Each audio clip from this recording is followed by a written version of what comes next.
getting that Xpan look using a Nikon Z8. That's what we're going to be looking at in this video, and I'm going to show you exactly how I make it easy for myself to see exactly what I'm seeing when shooting that Xpan crop mode.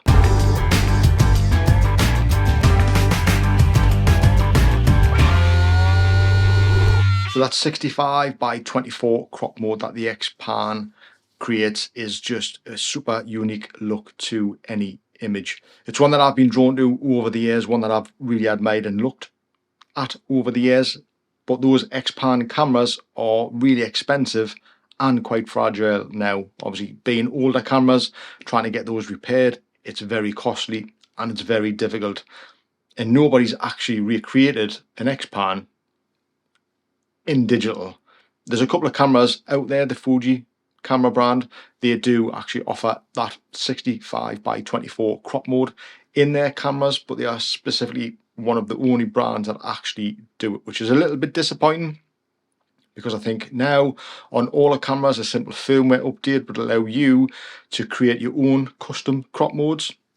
So anybody with a camera would be able to set a 65 by 24 crop mode and have that view in the camera where you can actually physically see what you're actually composing and shooting on the screen. And that's where it becomes difficult, because using an Xpan, obviously looking through that viewfinder and already visually seeing that crop in the camera helps you compose and helps you get that connection between the images. Sadly, on the Nikon Z8 and all of the Z systems, it doesn't allow for a 65 by 24 crop mode. You're limited to a 16 by 9, which is not ideal. So I wanted to come up with a quick solution, a very quick solution, and a workaround to be able to visually see what I'm shooting when shooting in that 65 by 24 crop mode. And it is the easiest solution I could come up with, and it is simply adding a screen protector to the actual LCD screen on the back with the actual cutout of the 65 by 24 crop mode. And as you can see there, that'll just sit on the back of the LCD screen. So now when I'm composing my shots for that specific crop mode, I can actually visually see what I'm actually shooting. Now, a little trick that I also use is I set up the grid mode on the LCD screen and in the viewfinder as well, because sometimes I still want to hold the camera up to my eye. Now what that grid finder does, it's a 4x4 grid by the way, and again, it's not perfect, it's not exactly the 65 by 24 crop selection in the center, but you can actually visually see where you're actually composing your image on the screen. So when you bring that into Photoshop and you have that grid set up in Lightroom rather, then you can crop 65 by 24 in Lightroom and knowing exactly how you compose the image, because those grid lines give you that rough reference of where you've actually set up and composed the shot. And that for me is the easiest workaround. I have been experimenting with using anamorphic lenses as well, which does actually give a really unique look to the image. Also when you're cropping in the 65 by 24 crop mode as well, it gives a very unique look to the image.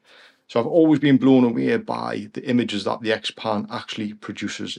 There's just something so special about that look that I really want to try and recreate this year with my photography. I've always been drawn to a wider looking images. Even when creating composite images, I always go for that wide field of view within the images as well. But now I want to capture that in camera. I would love to have a dedicated 65 by 24 camera, but I don't. But having a super high resolution camera like the Nikon Z8 helps me create that look in camera with just one simple crop. And there's no other way around it. You have to crop the images, and I think it's the same on the other cameras. That's just the way it is. I would love again to have that setting within the camera where that image would be produced at that crop size. It would make life a lot easier. So when you're importing it into Lightroom, it's already cropped exactly how you've composed it, where you've took the shot. That would be so helpful. I know it's super popular. I know a lot of people like the Xpan look. A lot of people go for it. There is a lot of workarounds. You can actually even set up and get it in camera by simply shooting on an anamorphic lens.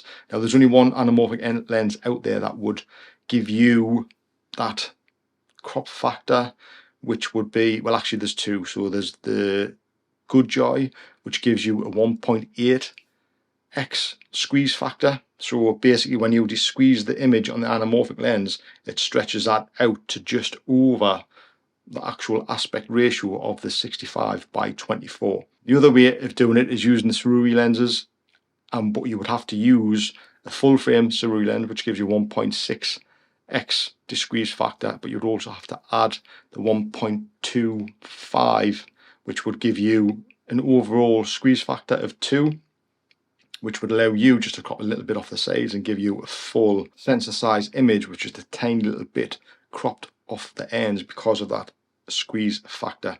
And that's something that I will be experimenting once I've picked up a full frame anamorphic lens. I have been experimenting with the APS-C anamorphic lenses, 35mm 1.8. Now that has a squeeze factor of 1.33. Not huge.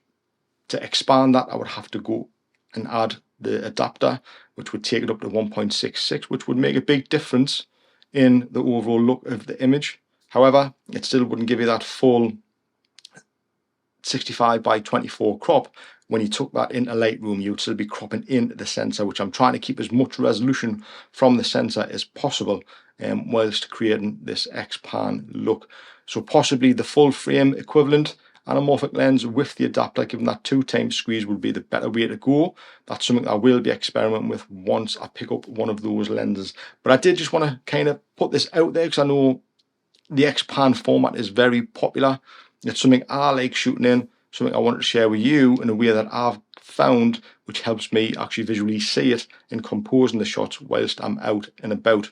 So hopefully it will help you simply using an LCD screen protector, which you can pick up from Amazon for about $4.99, adding some tape so it gives you that actual 65:24 crop on the screen, so you can actually visually see exactly what you're composing within the image. So hopefully that's helped anybody who's looking for that Xpan look on the Nikon Z system. If it has, leave us a comment down below and let me know how you get on, or if you have any other ideas how to create that Xpan look and how to get that look in the camera, leave a comment down below as well. I would love to hear your thoughts. So with that being said, if you've stuck around to the end, thanks very much for watching, and I will see you all in the next one. See you then.